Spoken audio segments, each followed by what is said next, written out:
Okay, ladies and gentlemen, here we are a little after midnight. Hurricane Laura has made landfall in southwest Louisiana. The eye wall crossing over the coastline just a little bit ago. Max winds at 150, so this will be a strong Cat 4 crossing the U.S. coastline. That's a very rare event. It's rare to get a Cat 4. The storm is moving northwest at 15. It's got gusts to 185 just before landfall. So right now, folks on the southwest Louisiana coast are taking the full force of a strong Cat 4, near Cat 5. All of those strong winds are in the eye wall right there. They really don't extend out very much further than that. And that's good news for a lot of folks to the west and even to the east of the storm. But for Cameron, Louisiana, and Lake Charles, they're taking the full force of this thing. Lake Charles, I looked, they just had a gust to 81 just south of Lake Charles. And they'll have gusts to 100 and above as that storm goes through over the next hour or two. But Beaumont had a gust to 50. They may get a gust to hurricane force, or they may not. Because on the west side of this thing, things have really weakened quickly. I'm going to back up a little bit. So take a look at this. Here's the rain field. And it just shuts off before it gets into southeast Texas. So Houston, Galveston, we're bone dry. And I think we're going to stay dry overnight. This is actually pulling in dry air now. And I don't think there's any chance we're going to get any type of significant rain, probably not even a drop. That's also helping to reduce our wind threat significantly. We won't have any.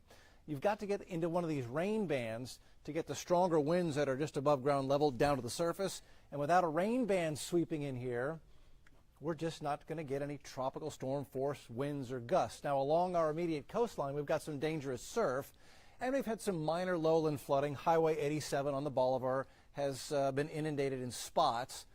It's not a disaster at all. It'll all drain out by early tomorrow morning, and things will improve rapidly on the Galveston coast. But you want to stay out of the water and away from the coast right now. Again, gust to 81 near Lake Charles as the eye wall right there. That's where the worst of it is heading right for Lake Charles, Louisiana. And my best goes out to you folks this evening and my friends at KPLC TV, Channel 7 in Lake Charles. Here's the rain forecast.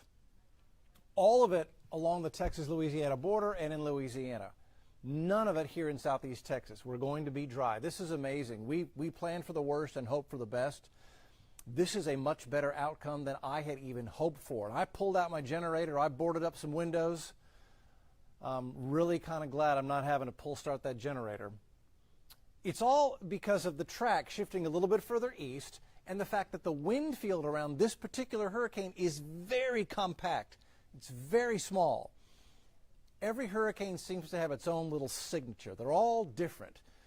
If you ever look at a stream and there'll be a rock in the stream and it will be forming these little eddies, and they all spin, but they're all shaped a little different. They're all some bigger, some smaller.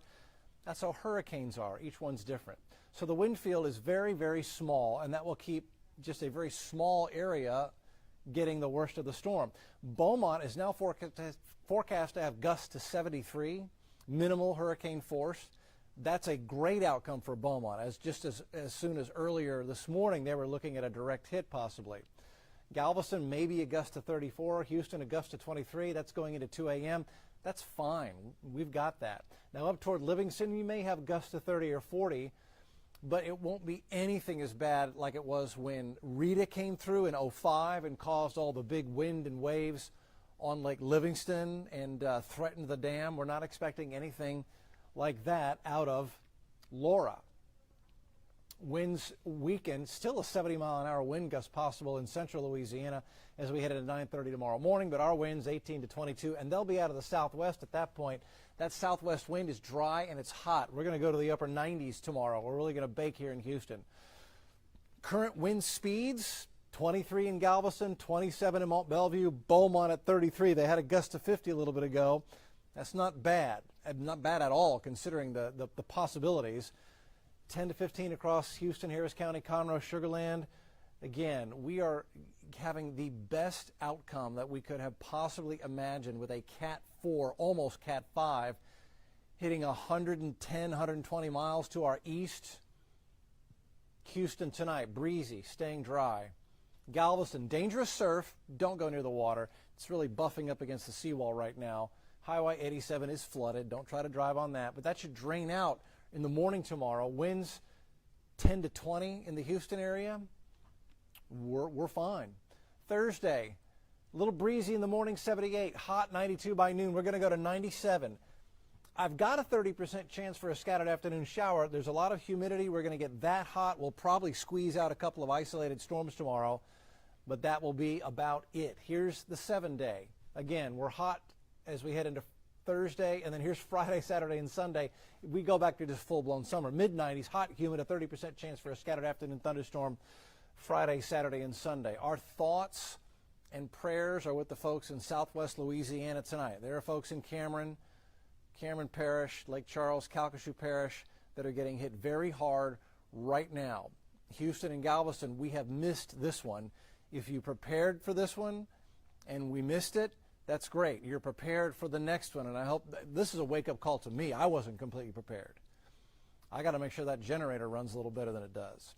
Always good to be prepared for the worst and let, hopefully, like in this case, it passes by and we're ready for the next storm. Complete update on KHO 11 News this morning. H-Town Rush. We're on the air at 4:30. We'll have all the updates, and we'll fly the chopper as soon as the sun comes up and get pictures down the coast, and we'll have pictures coming out of Louisiana for you as well in the morning. We will see you then. Well, good evening, and thanks for joining us here. I'm Eric Barajas. We're going to get you caught up on the latest here involving Hurricane Laura. We've just gotten confirmation from our weather department that the official landfall of Hurricane Laura has made landfall there in Cameron, Louisiana. So let's go just slightly a few miles north of that right now to get a picture of what's happening there. We've got ABC 13 reporter Ted Oberg. So Ted, I'm sure you could hear me there giving an update. We've got landfall in Cameron just south of you right now. We've seen conditions worsen where you are there just over the last hour as well. Absolutely, Eric. Cameron, about 30 miles south of where we are. At some point, the governor of Louisiana suggests that the storm surge that is coming up with that eye wall could be enough to cover all of the territory between Cameron and just south of Lake Charles. That is a lot of mileage. Right now, you can see the wind, even in the last 10 minutes, has picked up. As the eye wall approaches, this will be the worst of the wind here that Laura will bring to this community. You can see the trees behind me. We've seen transformers arc and pop in the distance. The lights have gone out several times here in Lake Charles. They've come back on, but that may only be temporary, and it may only be here. There's another transformer that popped. We've also seen plenty of lightning, heard plenty of thunder. This storm has gone from a sunny day at sunset with very little rain and very little wind to what we're seeing now, a storm that could bring historic, catastrophic damage to this part of southwest Louisiana. It's easy to talk about from where we are right here in a protected parking garage, but Eric, for the folks who have stayed at home, and in Houston we know there are people who have loved ones and friends who have stayed here in Lake Charles.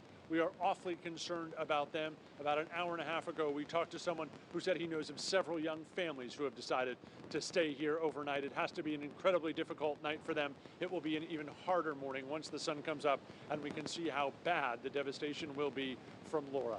Live in Lake Charles, Ted Oberg, ABC 13 Eyewitness News.